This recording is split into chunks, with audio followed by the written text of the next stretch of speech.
Start कर रहे democratic politics का जो है फेडरलिज्म, ठीक है।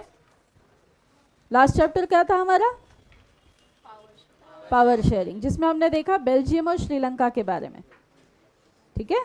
किस तरह बेल्जियम और श्रीलंका जो है किन किन आधारों पर गवर्नमेंट को इस्टेब्लिश करना चाहती थी। फिर वो पॉपुलेशन के आधार पर, लैंग्वेज के आधार पर, on the basis of language कि इतने ज़्यादा लोग हैं वो इस लैंग्वेज को बोलते हैं तो इसकी पॉपुलेशन ज़्यादा है तो सरकार इनकी बनेगी, फ्रेंच की ज़्यादा है तो फ्रेंच की सरकार, डच लोग ज़्यादा है तो डच चाहती है अपना डोमिनेंस इस्टेब्लिश करना। ये हमने देखा पावर शेयरिंग। इसमें से एक बात तो तय निकली कि जो पावर शेयरिंग होती है वो किसी आधार पर नहीं होनी चाहिए, है ना। ये किसी भी ऐसे आधार पर ना बनाई जाए जो कि बिल्कुल अनस्टेबल है, या फिर अनस्टेबल नहीं कह सकते तो ये कह लो कि जैसे मान लो language, creed, religion, region, race, इन सब बेसिस पर नहीं होना चाहिए पावर शेयरिंग, है ना। आज इस चैप्टर में हम बात करेंगे फेडरलिज्म की।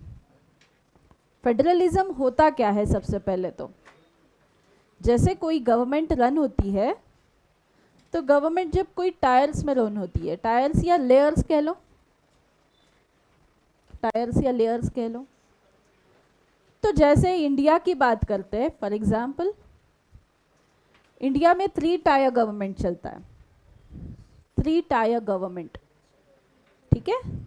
3 टायर गवर्नमेंट का मतलब होता है the one who heads central government और यूनियन गवर्नमेंट, उसके बाद स्टेट गवर्नमेंट और उसके बाद फिर लोकल गवर्नमेंट। इस तरह से 3 लेयर बने हुए, बराबर। यानी कि स्टेट को चलाने के लिए स्टेट गवर्नमेंट काम करती है और देश को चलाने के लिए नेशन वाइड सेंट्रल गवर्नमेंट काम करती है, और दोनों गवर्नमेंट मिलकर काम करते हैं। पूरे देश को चलाने में दोनों की हिस्सेदारी होती है। इसी सिस्टम को फेडरलिज्म कहा जाता है। समझ में आई बात? इसी सिस्टम को फेडरलिज्म कहा जाता है, बहुत इजी में कहे जाए तो।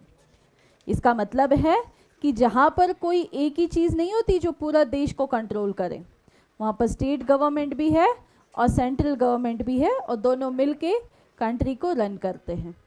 Okay, what is federalism? Let us get back to the contrast between Belgium and Sri Lanka, जैसे हमने लास्ट चैप्टर में इस बारे में पढ़ा है। तो कहा है कि you would recall that one of the key change made in a constitution of Belgium was to reduce the power of central government. और ये पावर किसे दी गई? रीजनल गवर्नमेंट्स को दी गई। Regional governments existed in Belgium even earlier. They had their roles and powers, but all these powers were given to these governments and could be withdrawn by the central government. तो इसका change हुआ 1993 and this place regional government take place were given constitutional power that were no longer dependent on the central government. हुआ क्या Belgium के case में कि पहले भी इनके पास रीजनल पावर्स थे, लेकिन बाद में वो हटा दिए गए थे। इसी कारण 1993 में फिर एक बार पर्टिकुलर रीजन को रीजनल पावर्स दिए गए, और इस रीजनल पावर्स के कारण हम देख सकते हैं कि वो कैसे हो गए, वो अब सेंट्रल गवर्नमेंट पर डिपेंड नहीं रहे हैं। ये बेल्जियम के बारे में है। साथ ही साथ कहा है कि this Belgium shifted from a unitary to a federal form of government. 2 major form होते हैं, unitary government and federal government.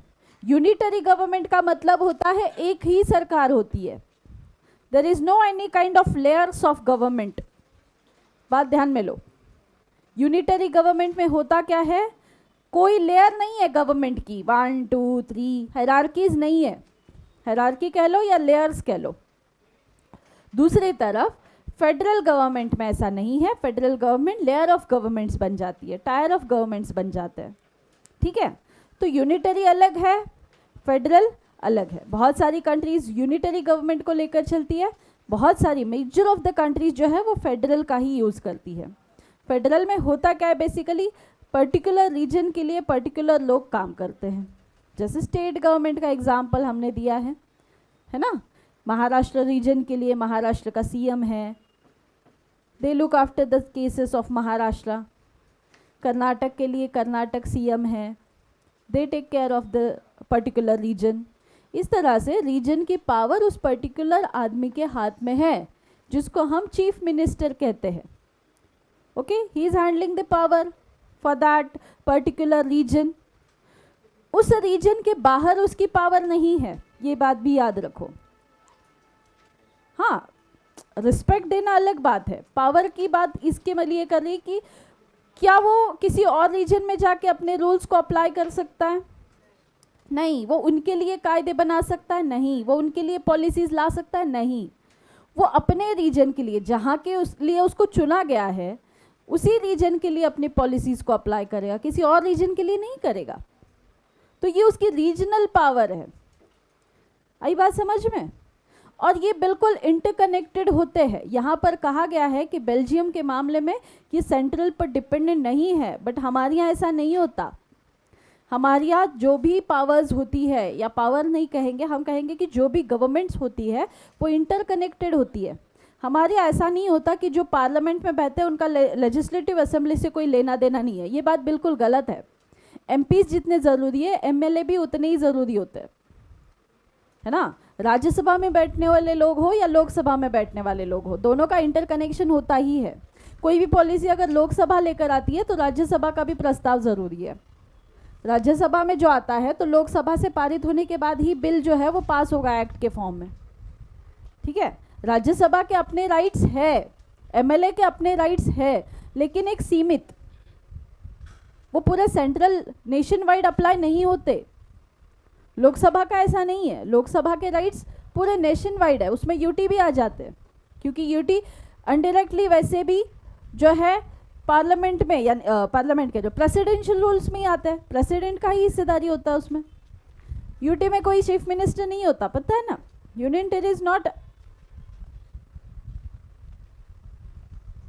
Union territory किसी स्टेट गवर्नमेंट के अंडर नहीं होती, प्रेसिडेंशियल रूल्स फॉलो होते हैं। यानी कि जो भी केंद्र की सरकार होगी वही यूनियन टेरिटरी की सरकार होगी, ये बात याद रखो। यूनियन टेरिटरी के लिए अलग से कोई सरकार नहीं होती है। जो भी लोकसभा, यानी कि जो भी केंद्र में सरकार स्थापित होती है, वही यूटी के लिए काम करती है। ठीक है, बेल्जियम के केस के वापस आ जाता है यहाँ पर। Sri Lanka continues to be for all practical purpose a unitary system where the national government has all the powers। इसी तरफ बेल्जियम के बिल्कुल उल्टा श्रीलंका का केस। श्रीलंका के पास यूनिटरी पावर्स उन्होंने रखी है, वो अपने आप को फेडरल कन्वर्जन नहीं चाहते, उन्होंने फेडरल में कन्वर्ट नहीं किया है। Tamil leaders want Sri Lanka to become a federal system. वहीं दूसरी तरफ जो तमिल लोग हैं वो चाहते हैं कि श्रीलंका को वह कैसा बनाए, फेडरल सिस्टम बनाए। Federalism is a system of government in which the power is divided between a central authority and various constituent units of the country। Usually a federation has 2 levels of government, जैसे हमारे यहाँ होती है 3 layers, वो तो बस local एक है, बट मेजरली अगर देखें तो 2 layers, 3 लेयर में लोकल गवर्नमेंट ये 3rd लेयर होती है हमारी। Usually federation has 2 levels of government, जैसे हमने अभी देखा। One of is a government for the entire country, जिसे हम सेंट्रल गवर्नमेंट या यूनियन गवर्नमेंट के नाम से जानते हैं, जो पूरे कंट्री के लिए काम करती है। और दूसरी होती है responsible for a few subjects of a common national interest. फिर वो रीजन के लिए हो, पर्टिकुलर स्टेट के लिए हो, या किसी पर्टिकुलर आधार पर स्थापित की गई कम्युनिटी बेस्ड हो, जैसे पिछले देखा था हमने कम्युनिटी बेस्ड गवर्नमेंट था ना। तो इस तरह से कुछ आधार पर बनाई हो। The others are government at the level of the provinces or state that look after much of the day-to-day administering of their state। Both these levels of the government enjoy their power independent of the others। यहाँ पर आपको जो है इस तरह का map दिया गया है। Though only 25 of the world's 193 countries have federal political system। Their citizens make up 40% of the world's population. Most of the large countries of the world are federation. जो जितनी बड़ी पॉपुलेटेड जो कंट्रीज़ है वो federation के साथ ही चलती है. छोटी कंट्रीज जो होती है जिनकी लोक संख्या ही बहुत कम है, पॉपुलेशन बहुत कम है, तो उनके यहाँ यूनिटरी गवर्नमेंट चल जाता है ना. लेकिन जो बहुत बड़ी कंट्रीज़ होती है उनके यहाँ ऐसा नहीं होता. फिर वो चाइना हो, रशिया हो, यूके हो, यूएस हो, इंडियन हो, है ना. इस तरह की जो भी कंट्रीज़ है जिनकी पॉपुलेशन ज़्यादा है, वास्ट रीजन्स है, एरिया बड़ा है, उनके यहाँ फेडरेशन ही चलता है. आई बात समझ में. यहाँ देखिए आप, बड़े बड़े जो कंट्रीज़ हैं उनके आपको रेड कलर करके मैप में दिखाया गया है. In this sense federation are contrasted with the unitary government. Of course बिल्कुल उल्टा है, कॉन्ट्रास्ट है. यूनिटरी गवर्नमेंट अलग है, फेडरेशन अलग है. यूनिटरी में काम कैसे चलता है, a single person who is head, जो सब कुछ हैंडल कर लेगा. फेडरेशन में ऐसा नहीं है. फेडरेशन में लेवल्स ऑफ गवर्नमेंट है, लेवल बनाई गई है, उस तरह से काम चलता है. Under unitary system either there is only one level of government.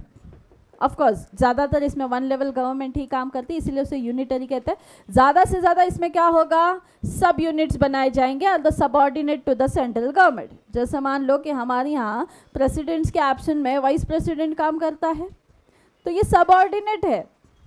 ऐसा ज़रूरी नहीं कि प्रेसिडेंट के होते हुए भी वाइस प्रेसिडेंट ही काम करेगा.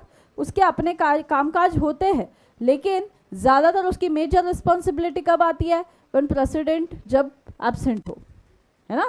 प्रेसिडेंट जब एब्सेंट होगा तब वाइस प्रेसिडेंट का प्रमुख काम होता है. वैसे तो वाइस प्रेसिडेंट के और भी काम होता है, ऐसा नहीं कि सिर्फ वही काम है, लेकिन एक एग्जाम्पल के तौर पे बता रही हूँ. हाँ क्या कहा गया है कि यूनिटरी और फेडरेशन दोनों कैसे हैं, कॉन्ट्रास्ट है. यूनिटरी कैसा काम करता है, या तो वो अकेले काम कर लेगा या तो सब यूनिट्स में अपने काम को डिवाइड कर लेगा. ठीक है. दूसरी चीज़, central government can pass on orders to the provincial और द लोकल गवर्नमेंट. हाँ ये होता है, सेंट्रल गवर्नमेंट अपने ऑर्डर्स को पास करती है. ठीक है. And then but in a federal system the central government can not order the state government to do something. Yes this true. Of course ऐसा देखो, फॉर एग्जाम्पल स्टेट गवर्नमेंट जो होती है उसे अपने तरीके से रूल करने का पूरा अधिकार है. सेंट्रल गवर्नमेंट उसे हर चीज़ के लिए सजेशन नहीं देगी या कोई रूल फॉलो करने के लिए मजबूर नहीं करेगी कि आपको इस तरीके से ही करना होगा, you have to do the same thing. अब इसमें एक और चीज़ आती है, ये बात भी याद रखो, ज़रूरी नहीं है कि सेंट्रल और स्टेट की गवर्नमेंट एक ही हो. बराबर, अलग भी हो सकती है ना. हो सकता है कि अगर सेंट्रल में पार्टी बीजेपी की हो तो गवर्नमेंट महाराष्ट्र में किसी और की हो सकती है, एनसीपी की हो सकती है, शिवसेना की हो सकती है, कांग्रेस की हो सकती है, किसी की भी हो सकती है. हाँ, it is not political party by the way, वो पॉलिटिकल पार्टी नहीं है. ठीक है. इट्स जस्ट गैदर टुगेदर, वो बस इकट्ठा आते हैं लोग, इसका कोई एजेंडा नहीं है. तो इंडिया में अगर हम देखें तो ऐसा नहीं होता कि कभी एक ही पार्टी दोनों तरफ काम कर रही है. कुछ रीजन्स में होता है और कुछ रीजन्स में होता नहीं भी है. तो ये तो सेंट्रल गवर्नमेंट कभी इम्पोज नहीं करती कि सेंट्रल के थ्रू दिए गए रूल्स को आपको स्ट्रिक्टली फॉलो करना ही है, या फिर रूल्स नहीं कहेंगे कि उनके लॉ ऑर्डर्स को आपको फॉलो करना होगा या कैसे लॉ ऑर्डर्स बनाने हैं, ये सेंट्रल की तरफ से नहीं बताया जा सकता.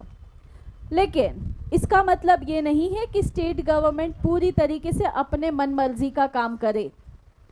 कुछ बेसिक लॉ होते हैं, कुछ बेसिक रूल्स होते हैं, वो स्टेट हो या यूनियन हो या फिर लोकसभा हो, सेंट्रल गवर्नमेंट हो, सबके लिए बिल्कुल कॉमन होते हैं. दैट्स समथिंग, रेस्ट्रिक्टेड बाउंड्रीज के बाहर कोई भी नहीं जा सकता, फिर वो किसी की सरकार हो या ना हो. कुछ बाउंड्रीज बनाई जाती है, कुछ रेस्ट्रिक्शंस लगे हुए हैं. ठीक है. तो इस प्रकार की कुछ चीज़ें होती है, इसीलिए ये कहते हैं कि the central government can not order the state government to do something.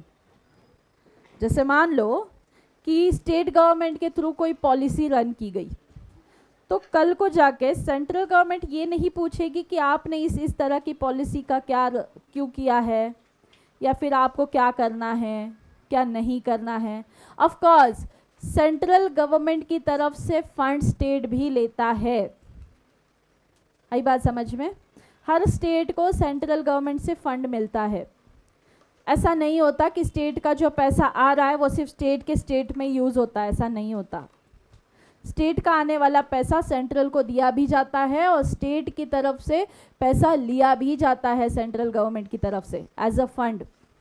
आप सबको पता है कि हर साल बजट्स डिक्लेयर होते हैं, ठीक है, हर चीज़ का बजट निकलता है। बजट डिक्लेरेशन में होता ये है कि जैसे मान लो रेलवे का बजट निकल रहा है, अब जैसे रेलवे जो होती है it holds only for the central government, इसमें स्टेट गवर्नमेंट का कोई रूल या कोई भी अधिकार नहीं होता। तो क्या इसका मतलब ये नहीं कि स्टेट में रेलवे चलती ही नहीं? ऑफ कोर्स हर स्टेट में चलती है, हर सिटी में चलती है ना। तो हर सिटी में चलने के बाद, हर स्टेट में चलने के बाद वहाँ से रेवेन्यू होता है, रेलवे को अपना रेवेन्यू मिल जाता है। पैसे में तरफ से जो रेवेन्यू आता है तो वो स्टेट को भी मिलता है और सेंट्रल को भी। लेकिन एक बात ध्यान में रखो कि ये जो एडमिनिस्ट्रेशन रन होता है, क्योंकि कुछ कुछ डिपार्टमेंट सिर्फ सेंट्रल के पास होते हैं, इसमें स्टेट का अधिकार नहीं होता, तो सेंट्रल का होते हुए भी इसमें पूरा खर्चा यानी कि सब कुछ जो फैसिलिटीज़ होती है वो स्टेट्स प्लस सेंट्रल दोनों के लिए होती है।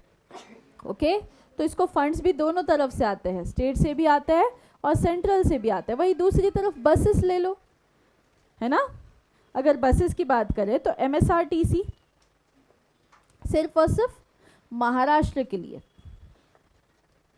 Maharashtra state road transport corporation MSRTC सिर्फ और सिर्फ महाराष्ट्र के लिए काम करती है, इसमें सेंट्रल का कोई भी पार्टिसिपेशन नहीं होता।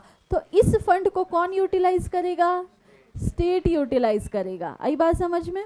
इस फंड को कौन यूटिलाइज करेगा? सिर्फ और सिर्फ स्टेट। अगर मान लो कि उन्होंने डिसाइड किया कि 20 हम एक 200 बसेस बढ़ा देते हैं, तो क्या सेंट्रल गवर्नमेंट को इसमें कोई ऑब्जेक्शन होना चाहिए?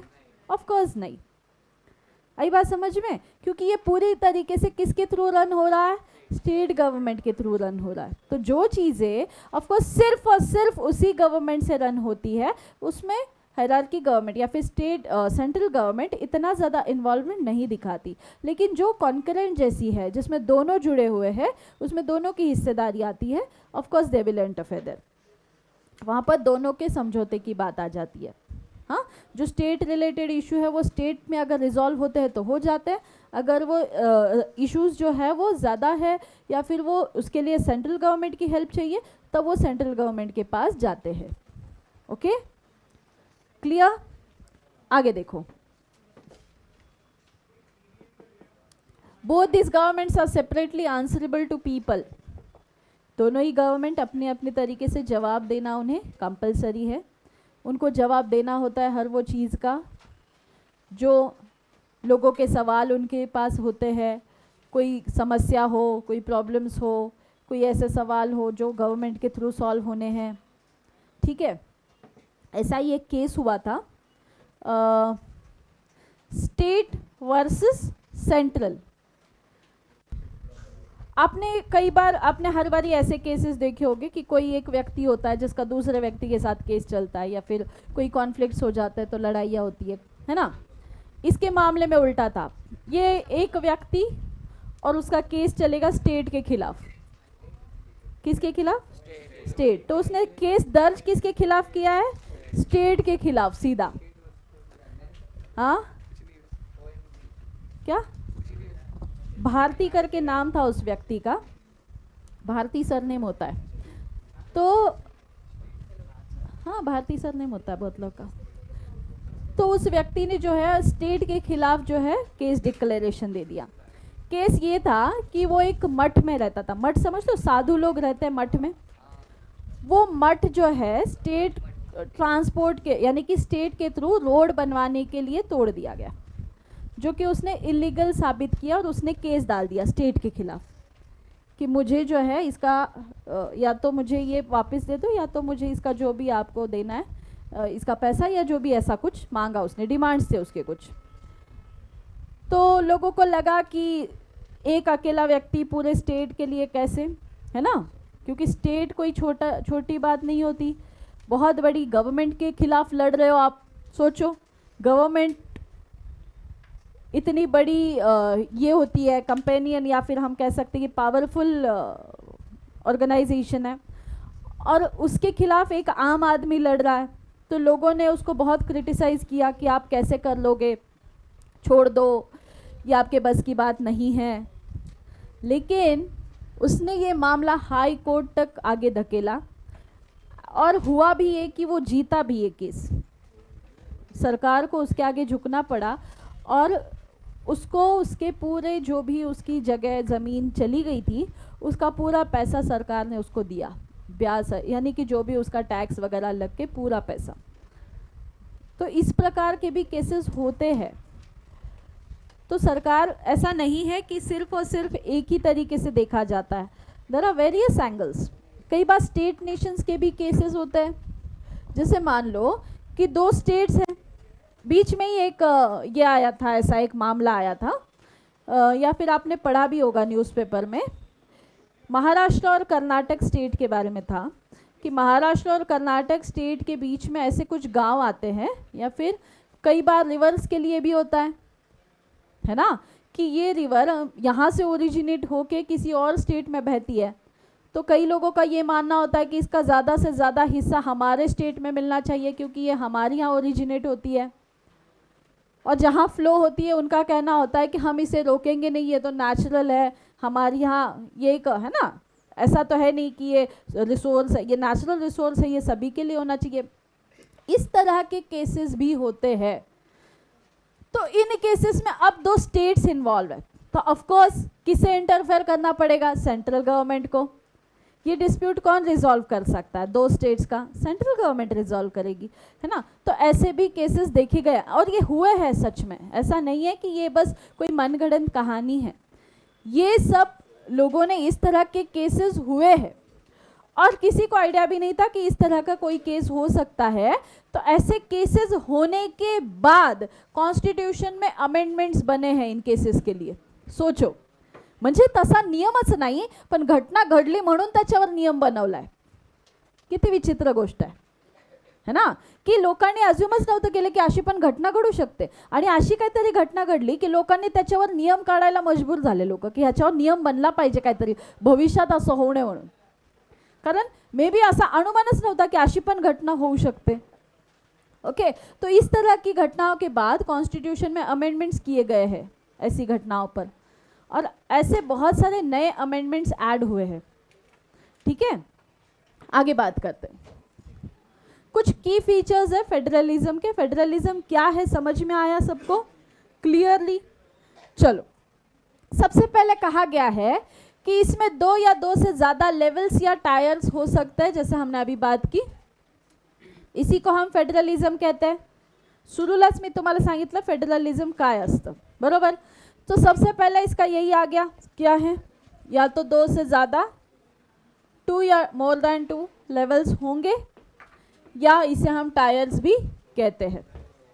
दूसरी बात ये है, different tyres of government govern the same citizens, बराबर। ऐसा तो नहीं होता कि तुम स्टेट एडमिनिस्ट्रेट, यानी कि तुम्हारे ऊपर स्टेट गवर्नमेंट है, हाँ ठीक है फिर तुम यहाँ से चले जाओ, हम तुमको रूल नहीं करेंगे। Of course if you answerable to state government, you answerable to central government also. जितना तुम्हारे ऊपर स्टेट गवर्नमेंट का अधिकार है उतना ही सेंट्रल का भी। सेम सिटीजन है ना, अलग अलग पब्लिक इकट्ठा करेंगे क्या, ही स्टेटसाठी, ही सेंट्रलसाठी, ही ह्या, असं आहे का? नाही, माना कि स्टेट अलग अलग है, लेकिन गवर्नमेंट कितनी भी हो, है ना, तुम्ही लोकल गवर्नमेंटसाठी पण सेम सिटीजन आहे, तुम्ही स्टेट गवर्नमेंटसाठी पण सेम सिटीजन आहे, आणि तुम्ही सेंट्रल गवर्नमेंटसाठी पण सेम सिटीजन आहे, बराबर। आई बात समझ में? तो इसी तरह कहा गया है डिफरेंट टायर्स होने के बाद भी govern the same citizen, but each tier has its own jurisdiction. हर एक का अपना अपना तरीका है। Matters of legislation, taxation, administration, हर चीज़ अलग अलग तरीके से होती है, बराबर। टैक्स की बात करते, टैक्सेशन की अगर हम बात करें तो स्टेट के लिए SGST अप्लाई होती है, स्टेट के लिए SGST अप्लाई होती है, सेंट्रल के लिए CGST अप्लाई होती है। State GST, state goods service tax, central goods service tax, ठीक है। तो इस तरह से जो है टैक्सेशन हो या कोई जुरिस्डिक्शन हो या फिर एडमिनिस्ट्रेशन हो, अपने अपने तरीके से पूरा किया जाता है। आगे, the jurisdiction of other the respective levels or tiers of the government are specified in the constitution। जो भी jurisdiction complete होता है या जो भी है इसके बारे में कॉन्स्टिट्यूशन में पूरा स्पेसिफाई किया गया है। So the existence and authority of the tyre government is constitutionally guaranteed, और वो आंसरेबल भी होते हैं। Courts have the power to interpret the constitution and power of different levels of government। जैसे अभी हमने कहा, मैंने आपको अभी एक केस बताया। फिर आता है courts have the power to interpret the constitution and the power of different levels of the government। Courts के पास ये पावर होती है, ठीक है, कि वो अगर कुछ उन्हें लगता है कि गलत है या गलत तरीके से पावर डिस्ट्रीब्यूशन हो रहा है या गलत यूज़ किया जा रहा है, तो वो इसके खिलाफ पूरा न्याय करा सकते हैं। इस पर सवाल उठाने का पूरा अधिकार है। The highest court acts as an umpire if dispute arise between levels of government in the exercise of their respective powers. अभी एग्जाम्पल देखा, पहला एग्जाम्पल मैंने क्या बताया था, एक व्यक्ति वो पूरे स्टेट के खिलाफ लड़ता है, बराबर।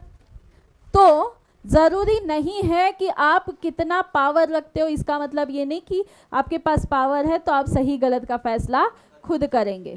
ये हायरार्की होती है, लेकिन पूरी पावर फिर भी किसके पास है? जुडिशियरी के पास।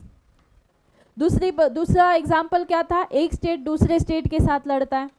यहाँ पर भी आप देखते हो कि पूरी पावर किसके पास है?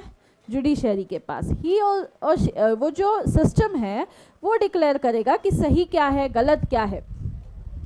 Sources of revenue for each level of the government are clearly specified to ensure its financial autonomy. Government पूरी तरीके से ये डिक्लेयर करता है कि आपके फाइनेंशियल सोर्सेज कहाँ से अवेलेबल होंगे, क्या होने चाहिए। जैसे कि टैक्स डिपार्टमेंट हो, रेवेन्यू डिपार्टमेंट हो, कहाँ से कितना रेवेन्यू लेना है, कितना नहीं लेना है। अब ऐसा नहीं होगा, देखो हम हर एक चीज़ का रेवेन्यू पे करते हैं, है ना। जैसे मान लो कि हर कोई व्यक्ति घर का रेवेन्यू पे करता है, रेवेन्यू नहीं कहेंगे हम, टैक्स कहेंगे। हर कोई घर का टैक्स पे करता है, पानी का टैक्स पे करता है, रोड का टैक्स पे करता है, कोई चीज़ खरीदते हो तो उसका टैक्स पे करते हो। अब मान लो बेटा कि आपने एक जो है दुकान में जाकर एक बिस्किट का पैकेट खरीद लिया, आई बात समझ में, बिस्किट का पैकेट खरीद लिया, तो बिस्किट के पैकेट पर आपको तो पूरा वैल्यू ऐड करके मिलता है 10 रुपीज़। आपको वहाँ नहीं ये नहीं कहा जाता कि हाँ भैया मेरे 6 रुपये कर दो, 2 रुपये स्टेट के खाते में कर दो, 2 रुपये सेंट्रल के खाते में कर दो, हाँ 2 रुपये इसका सर्विस टैक्स कर दो। ऐसा नहीं होता, नहीं होता ना ऐसा।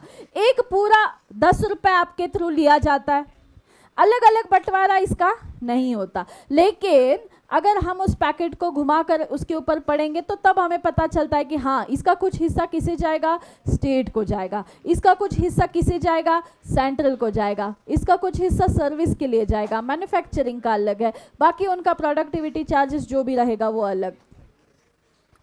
आप देखोगे कि ये क्यों लिया जाता है, जैसे कि या कहाँ पर भी मैन्युफैक्चर हो, ऐसा नहीं कि महाराष्ट्र के मुंबई में बिस्किट बन रहा है तो फिर इसके लिए मुंबई में टैक्स नहीं, यही बिस्किट का पैकेट आप यूपी में जाके खरीदोगे तब भी 10 का ही मिलेगा, कर्नाटक में जाके खरीदोगे तब भी 10 का ही मिलेगा, महाराष्ट्र में खरीदोगे तब भी 10 का ही मिलेगा, बराबर। ये क्यों है? क्योंकि ये जब बनाया जाता है प्रोडक्ट तो इसमें पूरा टैक्स ऐड हो गया, स्टेट सभी के लिए अप्लाई किया, सब स्टेट्स के लिए। तो फिर वो कुछ भी मैन्युफैक्चरिंग हो बिस्किट का, कहीं पर भी डिस्ट्रीब्यूशन हो, स्टेट को उतना उतना हिस्सा सेंट्रल को देना होगा या फिर सेंट्रल को स्टेट के लिए उतना हिस्सा देना होगा जो भी टैक्स इकट्ठा करे।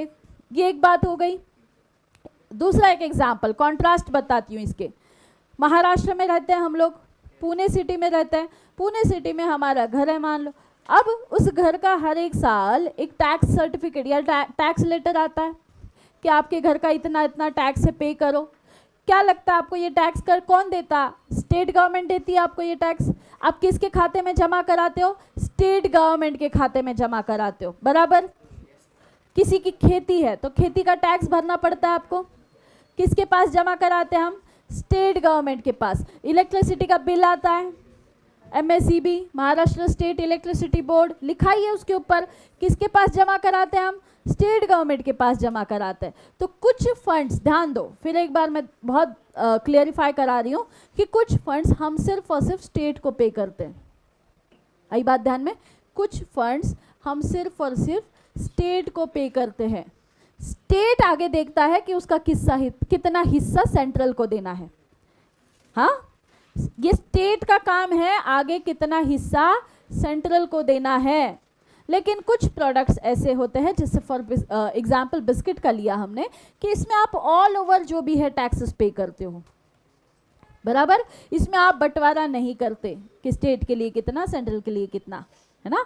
ये मैन्युफैक्चरर्स, ये स्टेट गवर्नमेंट, प्रोडक्टिव, इनके जो फूड कंपनी जो भी है ना, ऑथेंटिक जो भी इसके लिए अथॉरिटीज़ काम करती है, वो इनका काम है कि वो देखेंगे कि इसका ऑल ऑफ द टोटल कितना अमाउंट आगे जाएगा, किसके कैसे कैसे डिस्ट्रीब्यूशन होगा, ये उनका काम है।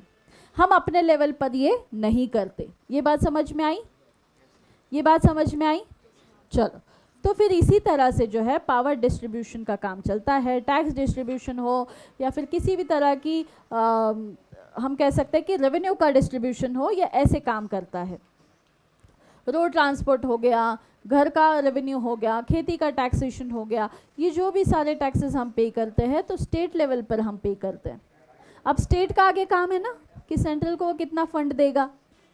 ऑफ कोर्स सेंट्रल माने क्या है, सब स्टेट को मिलके ही सेंट्रल बना ना। सेंट्रल के पास ऐसा कोई है नहीं कि ये मेरा सेंट्रल है, मैं इसी से पैसा कमाऊंगा। उसके पास क्या है? यूनियन टेरिटरीज, जो कि बहुत छोटी होती है, पॉपुलेशन कम होती है, इतनी पावरफुल होती भी नहीं, बराबर। और है ही कितनी ऐसी कि पूरा सेंट्रल के पास ज़्यादा फंड होना चाहिए कि नहीं, बराबर।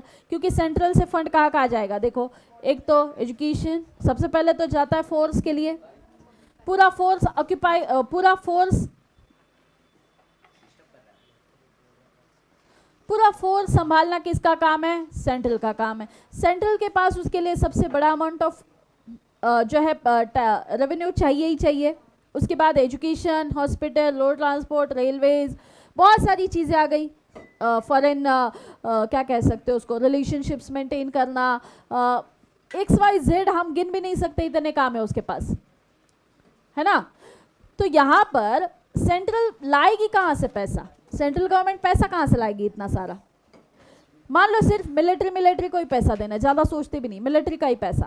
मिलिट्री को कम पैसा तो नहीं लगता, खाना पीना, वो इतने सैनिक काम कर रहे हैं, उनकी सैलरीज, उनको रखवाली की, उनके जो फोर्सेस की डिमांड है, जो भी उनके हथियार बनाए जा रहे हैं उनका पैसा, बराबर। उनकी सुरक्षा के लिए जो भी अलग अलग चीज़ें हम खरीदते हैं और देशों से, उसके लिए पैसा। ये पैसा सरकार कहाँ से लाएगी? सेंट्रल गवर्नमेंट के पास कहाँ से आएगा? ऑफ कोर्स हमारे जैसे स्टेट से ही इकट्ठा करके करेगी ना, बराबर। तो मान लो कि आपने सरकार को 10 रुपये टैक्स दे दिए, तो सरकार क्या करेगी? पूरा 10 के 10 आगे नहीं बढ़ाएगी, कुछ अपने लिए रखेगी और कुछ आगे बढ़ाएगी। तो इसी तरह से रेवेन्यू काम करता है। समझ में आया? आगे बढ़ते हैं। आगे का क्या है? अच्छा, मेरे को आगे लेना पड़ेगा।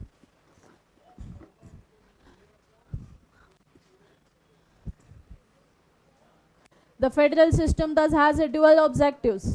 क्या दो ऑब्जेक्टिव है? देखिए, to safeguard and promote unity of the country. पहला काम है देश को जोड़े रखना, देश को सेफ रखना। जैसे अभी हमने कहा कि हर एक एंगल से सोचना पड़ता है, सेफ्टी, पीस, इकोनॉमी, कॉन्फ्लिक्ट्स ना हो, फॉरेन इन्वेस्टर भी आने चाहिए, हर चीज़, टूरिज्म भी होना चाहिए। तो यहाँ पर यही कहा है, federal system thus has a dual objective to safeguard and promote unity of the country while same time। आगे कहा है the federal system thus has a dual objective। पहला है to safeguard and promote unity of the country, देश को इकट्ठा रखना, safe रखना, ये सबसे पहला काम है। And accommodate regional diversity, therefore two aspects are crucial for the institutions and practice of federalism। Governments at different levels should agree to some rules of the power sharing. They should also trust that each would abide by its part of the agreement, as an ideal federal system has both aspects, mutual trust and agreement to live together. Exact balance and power between the central and the state government varies from one federation to other. This balance depends mainly on the historical context in which the federation was formed. There are two kinds of routes through which federations have been formed. The first route involves independent states coming together. और क्या कहा है देखिए, the first route involves independent states coming together by their own to form a bigger unit, so that by pulling sovereignty and retaining identity, they can increase the security. This type of coming together federations include in USA, Switzerland, Australia. First category of federations, all the constituent states usually have equal power and are strong vis-a-vis a federal government. अब आपको एक example बताती हूँ India का. हमारे यहाँ महाराष्ट्र कोई अलग स्टेट नहीं था पहले, ठीक है. 1961 में महाराष्ट्र नाम का स्टेट फॉर्म हुआ है. इससे पहले एक ही पूरा प्रोविंस हुआ करता था, एक ही पूरा प्रोविंस हुआ करता था, कोई महाराष्ट्र स्टेट था ही नहीं.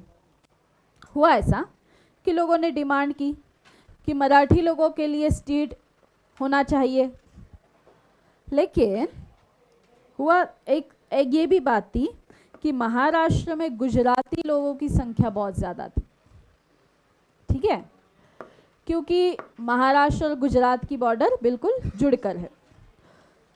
तो एक ऐसा प्रस्ताव निकाला गया कि जो महाराष्ट्र में गुजरात के लोग रहते हैं उनको माइग्रेट करने की ज़रूरत नहीं है. आई बात समझ में? वो महाराष्ट्र में ही रह सकते, ये प्रस्ताव है.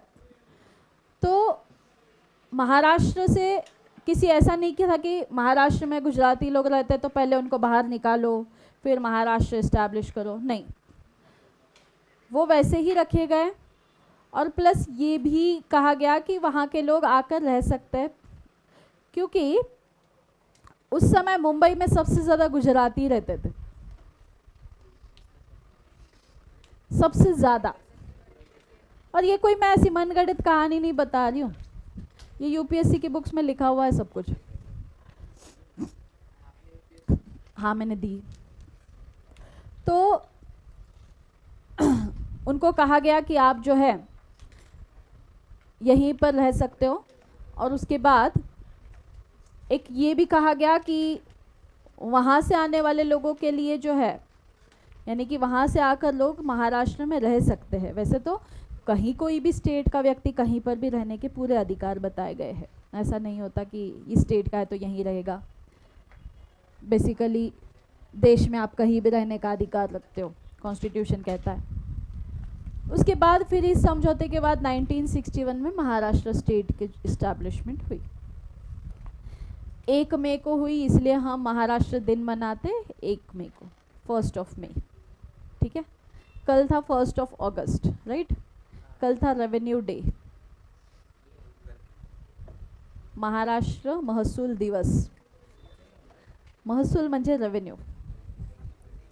तो इस तरह का जो है स्टेट डिस्ट्रीब्यूशन होता है, लेकिन स्टेट डिस्ट्रीब्यूशन के होने से ऐसा नहीं होता कि आप किसी को निकाल देते हो या किसी को हटा देते हो स्टेट से. डिस्ट्रीब्यूशन होने का सिर्फ यही मतलब होता है कि पर्टिकुलर रीजन को कोई अथॉरिटी उतने रीजन पर जो है काम करे. आई बात समझ में? जैसे मान लो कि यहाँ सीबीएसई और एसएससी दोनों क्लास बैठी है, तो मैंने मान लो कि कह दिया कि सीबीएसई बच्चे अलग बैठेंगे, एसएससी के बच्चे अलग बैठेंगे. तो क्या इसका मतलब ये हुआ कि वो बच्चे को मैं पढ़ाऊंगी नहीं? क्या इसका मतलब ये हुआ कि वो अब 10th के बच्चे ही नहीं है? ऐसा तो नहीं है ना. हमने सिर्फ क्यों अलग किया? मान लो क्योंकि हमें उतना स्पेस अकोमोडेट करना होगा, या फिर कोई और रीज़न हो सकता है. उसी तरह स्टेट्स को डिवाइड करते हैं ताकि थोड़ी सी इंटीग्रेटेड, अगर एक अच्छा रीजन नहीं कह सकते, एक अच्छी अथॉरिटी उसको अच्छे से रेगुलेट कर सके, इसीलिए ये किया जाता है. और कोई आगे चल के कोई कॉन्फ्लिक्ट्स ना हो, है ना, खासकर लैंग्वेज के आधार पर. इसीलिए उन्हें जो है पर्टिकुलर अथॉरिटीज़ के थ्रू या पर्टिकुलर रेगुलेशंस के थ्रू इस तरह अलग किया जाता है।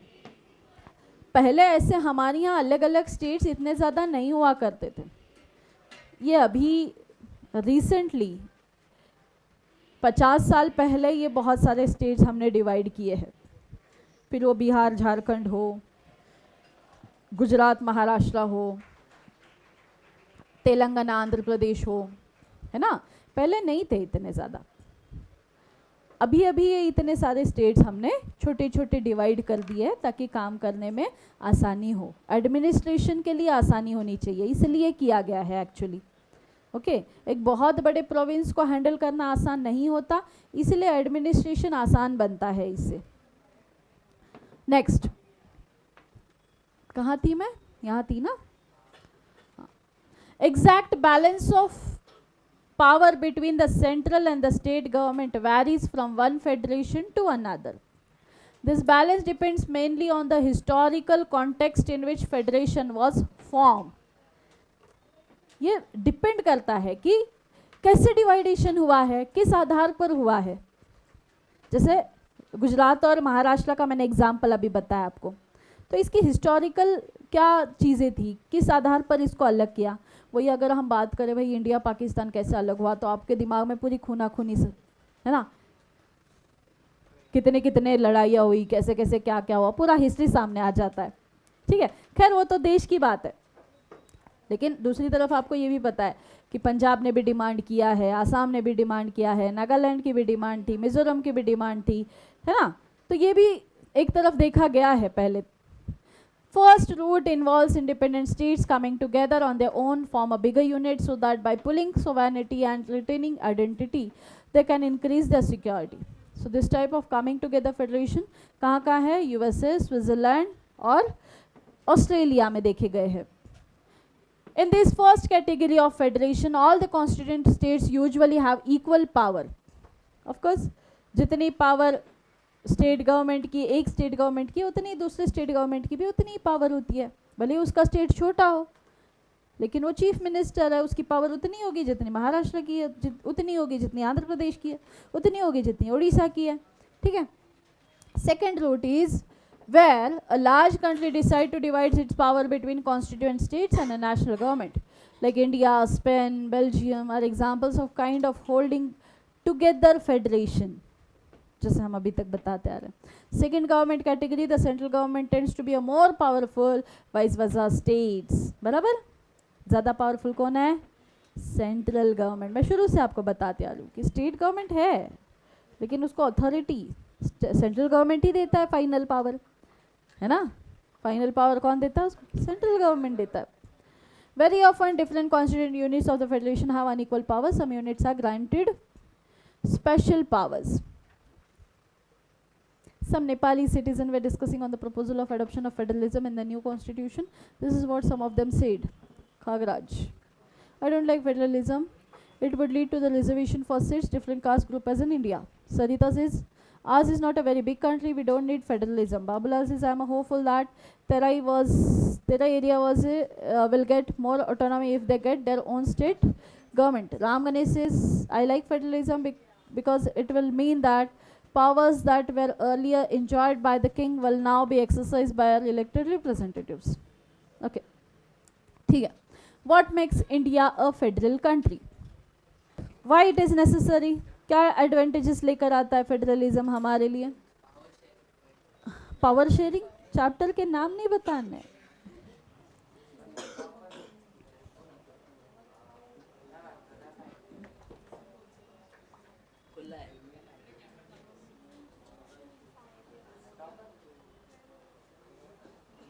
क्या हुआ, मुंह से शब्द क्यों नहीं निकल रहे? बर और क्या शेयर होता है?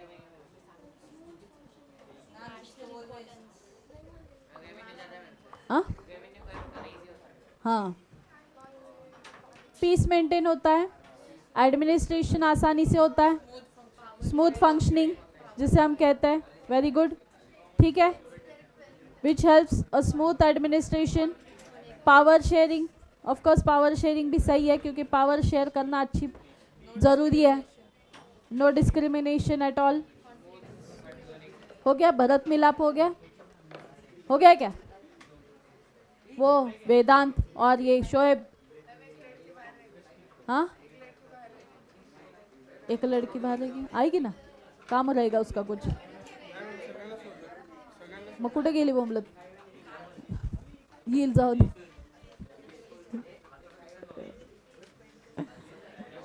चलो हो गया।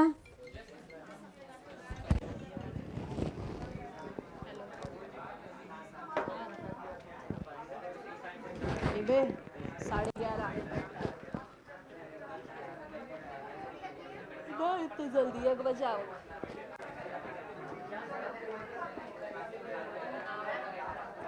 पटाऊँ थोड़े बेसी 1 घंटे में। इबे कोई है ना 1 घंटे में पटाऊँ।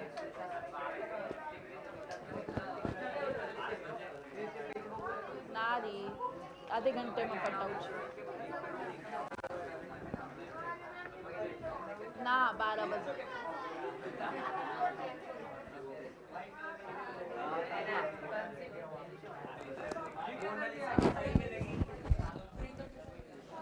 आगे बढ़ते